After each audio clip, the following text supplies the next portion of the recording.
BJP വിട്ട് കോൺഗ്രസിലേക്കെത്തിയ സന്ദീപ് വാര്യർ ഇപ്പോൾ സമൂഹ മാധ്യമങ്ങളിലൂടെ തനിക്കറിയിക്കുവാനുള്ള പ്രതിഷേധങ്ങൾ, തനിക്ക് ഉയർത്തുവാനുള്ള ശബ്ദങ്ങളൊക്കെ വ്യക്തമായി പറഞ്ഞുകൊണ്ടിരിക്കുകയാണ്. വെറുപ്പിൻ്റെ ഫാക്ടറിയിൽ നിന്നും സ്നേഹത്തിൻ്റെ കടയിലേക്കാണ് താൻ എത്തിയിരിക്കുന്നതെന്ന് പല ഊരും അദ്ദേഹം പറഞ്ഞു കഴിഞ്ഞു. കേരളം ഒരു മിനി പാകിസ്ഥാനാണെന്ന് നികേഷ് റാണ പറഞ്ഞപ്പോൾ അതിനെ ശരിവെച്ചുകൊണ്ട് ബി.ജെ.പി സംസ്ഥാന കമ്മിറ്റി അംഗം ജയസൂര്യ പറഞ്ഞ മതവിദ്വേഷപരമായ പ്രസ്താവനയ്ക്കെതിരായി ഇപ്പോൾ സന്ദീപ് വാര്യർ സമൂഹ മാധ്യമത്തിലൂടെ പ്രതികരിച്ചിരിക്കുകയാണ്.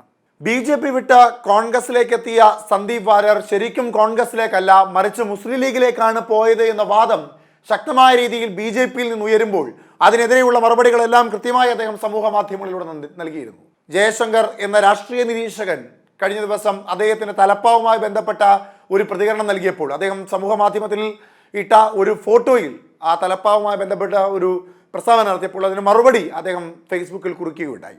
അതിനുശേഷമാണ് ഇപ്പോൾ ജയസൂര്യ എന്ന ബി.ജെ.പിയുടെ സംസ്ഥാന കമ്മിറ്റി അംഗത്തിന്റെ ഒരു പ്രസ്താവനയ്ക്കെതിരായുള്ള മറുപടി അദ്ദേഹം ശക്തമായ രീതിയിൽ ഫേസ്ബുക്കിലൂടെ പറഞ്ഞത്. അദ്ദേഹം പറഞ്ഞത് ഇങ്ങനെയാണ്: ജയസൂര്യൻ പൊതുവെ മൃദുഭാഷിയായ ബി.ജെ.പി നേതാവായിരുന്നു.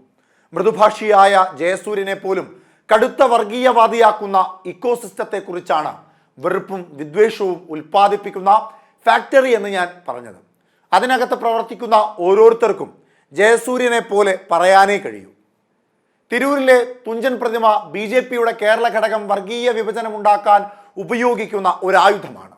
മറ്റൊന്നും ഏറ്റില്ലെങ്കിൽ ഇതെങ്ങനെയുണ്ട് എന്ന മാന്നാർ മത്തായിയിൽ ഇന്നസെന്റ് ചോദിക്കുന്നത് പോലെ തുഞ്ചൻ പ്രതിമ എടുത്തണിയും.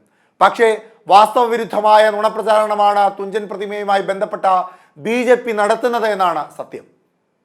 അത് സംബന്ധിച്ച വിശദീകരണം പല ഘട്ടത്തിൽ പ്രതിമ സ്ഥാപിക്കാൻ ഇറങ്ങിപ്പുറപ്പെട്ട മാധ്യമ സ്ഥാപനവും അന്തരിച്ച എം.ടി. വാസുദേവൻ നായരും നൽകിയിട്ടുള്ളതാണ്.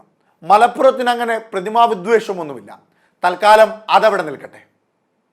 3 വർഷം മുമ്പ് തിരൂരിൽ ബി.ജെ.പി സ്ഥാപിക്കുമെന്ന് പറഞ്ഞ തുഞ്ചൻ പ്രതിമ എവിടെയാണ് ഉള്ളതെന്ന് പറയാമോ?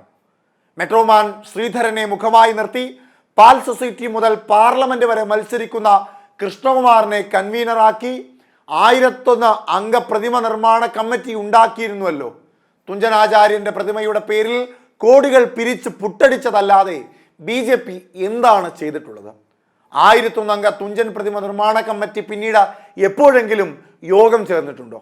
തുഞ്ചത്തെഴുത്തച്ഛൻ്റെ പ്രതിമ നിർമ്മിക്കുമെന്ന് പ്രഖ്യാപിച്ച സുരേന്ദ്രൻ പിന്നീട് എപ്പോഴെങ്കിലും തിരൂർ കണ്ടിട്ടുണ്ടോ? മലപ്പുറത്തെ പാകിസ്ഥാൻ എന്നാണ് ജയസൂര്യൻ ഇന്നലെ TV ചർച്ചയിൽ വിശേഷിപ്പിച്ചത്. മലപ്പുറം ഇന്ത്യയാണ്, ഇന്ത്യക്ക് മാതൃകയാണ് മലപ്പുറം എന്ന് മലപ്പുറത്തെ പെരിന്തൽമണ്ണയിൽ ജനിച്ചു വളർന്ന ഒരു ഇന്ത്യക്കാരൻ. ഇങ്ങനെയാണ് അദ്ദേഹത്തിൻ്റെ ഫേസ്ബുക്ക് പോസ്റ്റ് അവസാനിക്കുന്നത്. ഈ ഫേസ്ബുക്ക് പോസ്റ്റിൽ തുഞ്ചത്തെഴുത്തച്ഛൻ്റെ പ്രതിമ എവിടെയെന്ന വാദമുയർത്തിയ ബി.ജെ.പിക്ക് ആദ്യ വരികളിൽ തിരിച്ചടി നൽകുകയാണ് സന്ദീപ് വാര്യർ. ശേഷം ചില ചോദ്യങ്ങൾ. തുഞ്ചത്തെഴുത്തച്ഛൻ്റെ പ്രതിമ സ്ഥാപിക്കുവാൻ വേണ്ടി രൂപീകരിച്ച കമ്മിറ്റി എവിടെയാണ്? അതും ഒരു ജംബോ കമ്മിറ്റി. 1000-ൽ പരം പേരുണ്ടായിരുന്ന ആ ജംബോ കമ്മിറ്റി, അതിൽ മുഖ്യമന്ത്രി മുഖമായി 2021 നിയമസഭാ തെരഞ്ഞെടുപ്പിൽ ബി.ജെ.പി മുൻപോട്ട് നിർത്തിയ ഈ ശ്രീധരൻ മുതൽ പാൽ സൊസൈറ്റി മുതൽ പാർലമെന്റ് തെരഞ്ഞെടുപ്പിൽ വരെ മത്സരിക്കുന്നു എന്ന സന്ദീപ് വാര്യർ പാലക്കാട് ഉപതെരഞ്ഞെടുപ്പിന്റെ ആദ്യഘട്ടം മുതൽ ഈ നിമിഷം വരെ ഉരുവിട്ടുകൊണ്ടിരിക്കുന്ന ശ്രീകൃഷ്ണകുമാറിന്റെ പേര് വരെയാണ് അദ്ദേഹം ഈ ഫേസ്ബുക്ക് പോസ്റ്റിൽ പറഞ്ഞിരിക്കുന്നത്. പിന്നീട് മലപ്പുറത്തിനെതിരെയുള്ള ബി.ജെ.പിയുടെ നിരന്തരമായ ആക്രമണത്തിന് പിന്നിലെ മതപരമായ ചിന്താഗതിയെ കൂടി ഊന്നിർത്തിക്കൊണ്ടുള്ള അദ്ദേഹത്തിൻ്റെ അവസാന വരികൾ ഏറ്റവും ഒടുവിൽ താൻ ഒരു ഇന്ത്യക്കാരനാണ് എന്ന് ബോധ്യപ്പെടുത്തിക്കൊണ്ട് അവസാനിപ്പിക്കുകയാണ് സന്ദീപ് വാര്യർ. പ്രതിഷേധത്തിൻ്റെ വാക്കുകൾക്ക് കനം കൂടിയിരിക്കുന്നു. ഈ പോസ്റ്റുകൾക്കെല്ലാം താഴെ യൂത്ത് കോൺഗ്രസിൻ്റെയും മുസ്ലിം ലീഗിൻ്റെയും KSUവിൻ്റെയും എല്ലാം സൈബർ പോരാളികളുടെ കൃത്യമായ രക്ഷാവലയവുമുണ്ട്.